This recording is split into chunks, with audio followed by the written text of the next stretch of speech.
Hey guys, very good morning. Today we are going to discuss a very interesting topic, Mark chapter 9 verse 9 to 32.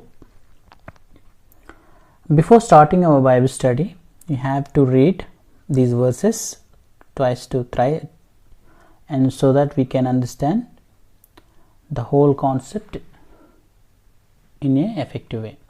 So here now we are going to discuss Mark chapter 9 verse 9 to 32. We can divide in three parts, like verse 9 to 13, Elijah must come first, and 14 to 29, Jesus cast a demon out when his disciples couldn't, and verse 30 to 32, Jesus tells the disciples he will die and rise again. So now we will discuss one by one from verse 9 to 32. The first subheading we can discuss, Elijah must come first, verse 9 to 13. So from these verses we can prepare some questions. The first question we can prepare, why did Jesus not want them to tell others about the transfiguration? The second question, what is the title used for Jesus in verse 9, Son of Man? What does this title emphasize? And the third question we can prepare, why could the disciples not understand what Jesus meant when he told them he would rise from the dead?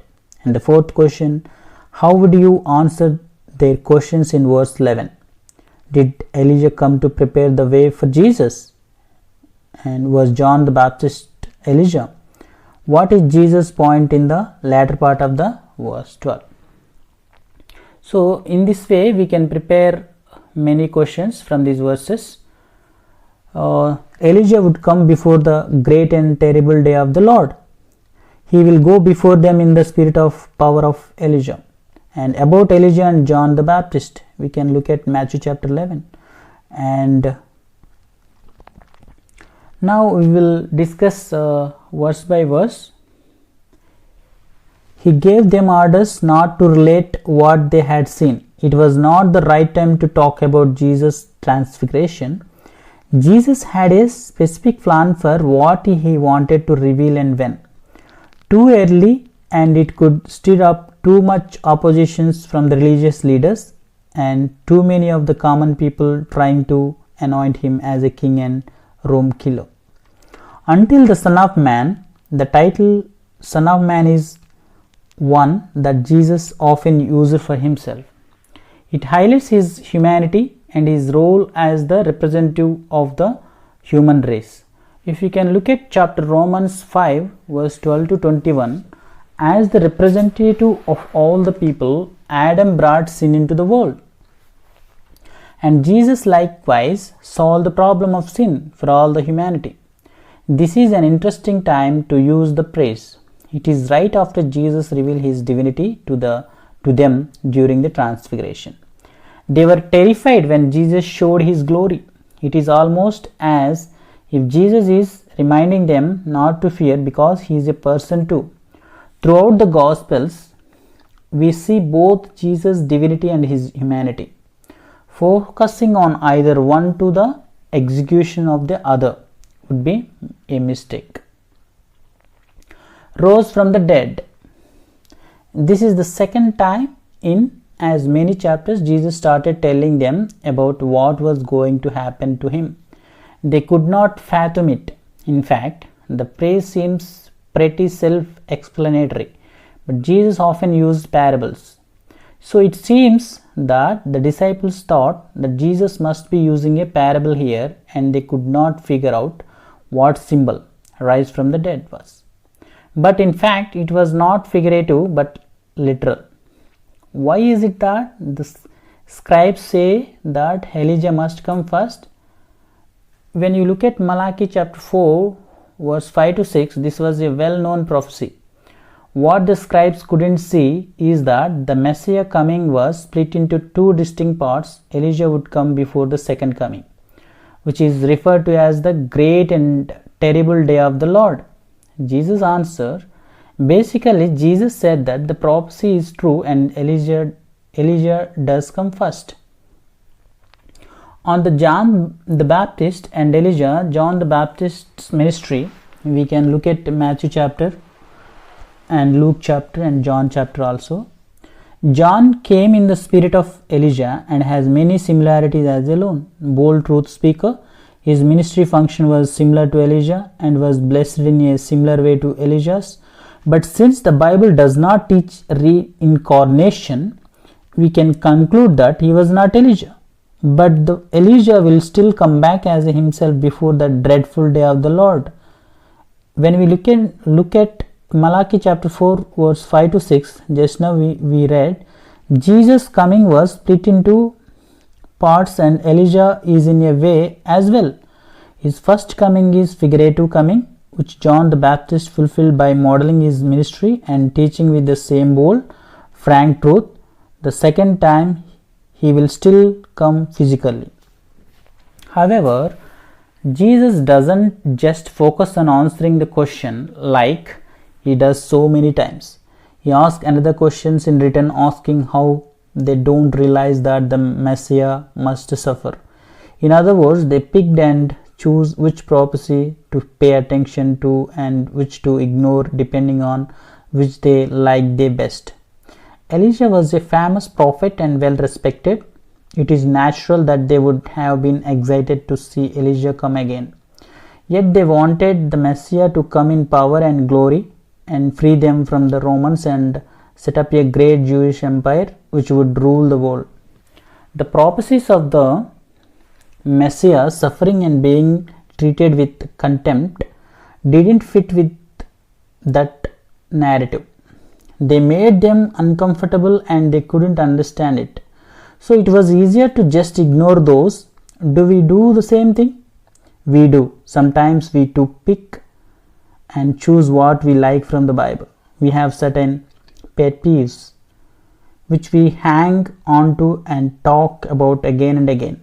Other parts may make us feel uncomfortable, or perhaps we know that we are not following some part. So maybe we skip over it or pay little attention to it. Look at John chapter 10 verse 35. Not one word of the Bible will be broken. Every book, chapter, verse, sentence and word is from God. We cannot selectively choose which parts to be obeyed, but need to obey all. So the next part we are going to discuss from verse 14 to 29. From verse 14 to 29 we can prepare some questions here. What were the scribes arguing with the disciples about? What was the problem with the boy? Why did Jesus rebuke them? And the fourth question, what did the man request of Jesus? Did his request show faith? And the fifth question, how did Jesus respond to his request? What does the part mean? All things are possible to him who believes. What do we learn about Jesus from this passage? What do we learn about people from this passage? Is there anything we need to do or obey? Why were the disciples unsuccessful? Will a lack of prayer make us unsuccessful in other areas? What should you do to put these principles into practice? So now we are going to discuss one verse by verse from verse 14 to 29. Here Jesus cast a demand out when his disciples couldn't. Of course, the scribes were arguing with the disciples.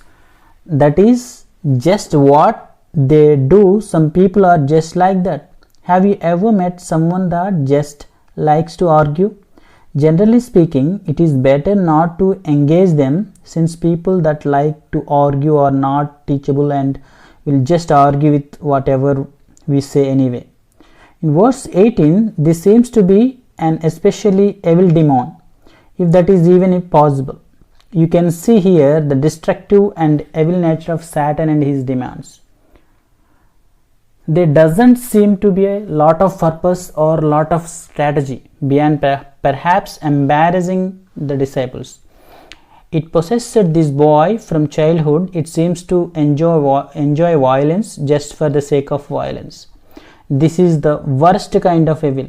The disciples had learned a lot, but it seems they were not equipped to deal with a problem of this magnitude. Verse 19, O unbelieving generation, Jesus looked straight to the heart of the problem. The issue was a lack of faith. People by themselves are always too weak to stand up against Satan and his demands. We just don't have it in us. The only way to have victory over these powers of darkness is to beseech the Lord for his help when we are weak. He is strong. We saw Eve try to debate Satan with her own strength. It didn't work. We saw Samson try to fight the Philistines with his own strength. It didn't work. We saw the Israelites try to enter the promised land on their strength. It didn't work. Gideon, Joshua, and Daniel are just some who had success because of their faith in God, not in themselves. If you were to write down the recipe for victory on a piece of paper, it would be faith. Without it, we don't stand a chance. Verse 20 to 22, the demon was evil and destructive almost beyond imagination. It seems he delighted in tormenting one of God's creation and by extension his entire family. If he can do anything, the man does ask Jesus for help, yet is not an extremely confident request. It seems to be a request motivated out of desperation. The father had likely tried every kind of way before, from doctors to priest. Obviously nothing had worked. This was beyond his power, or in fact the power of any person. Verse 23, Jesus gives him a slight rebuke for his lack of faith, but only a slight one. He doesn't refuse to cast the demon out because of the father's tepid faith. The father's faith was very little, but he did have some, because he asked. If he thought there was no possible way, he wouldn't have even asked. Jesus responded to this tiny mustard seed of faith and reminded all the people who were watching of the importance of faith. Verse 24, this man's response is easy to identify with. Did you ever feel like that before? Sometimes we believe, but not strongly enough. Sometimes our belief is mixed with a seed of doubt. What should you do when your faith is weak? This man actually gave us a good example of what to do when our faith is lacking, and this is ask the Lord to strengthen our faith. How can we seek to strengthen our faith? Verse 25 to 27, Jesus demonstrates his complete power over even the worst evil forces. These verses alone should build up our faith. We are on his team. He will use his power on our behalf if we ask him to. Verse 28 to 29, why we could not drive it out. The disciples did not use the right method. This shows that there are different types of demons. Apparently, some are weaker and easier to beat. Perhaps they got scared at even the mention of God's name. This one was of a tougher a lot. He wouldn't come out unless he absolutely had to, and the disciples could not make him. The only way to make the demon come out was to pray for God's help, because he is the only powerful enough to do it. What kind of things we can learn from these verses? Did you face any situation like this? What can we do when it seems we can't do anything? What should do when we are not strong enough? What should we do when we think we are strong enough? How can we make sure that we are relying on God when we face problems, decisions, temptations, and trials? So in this way we have to think about from these verses. Now we are going to discuss verse 30 to 32. We can prepare few questions like, how many times did Jesus bring up his death and resurrection in the past couple of chapters? Why do you think he kept mentioning it again and again? After the third time, the disciples got it right. So in this way we can prepare a lot of questions and we can prepare answers also. God bless you. In next Bible study we can meet. Thank you.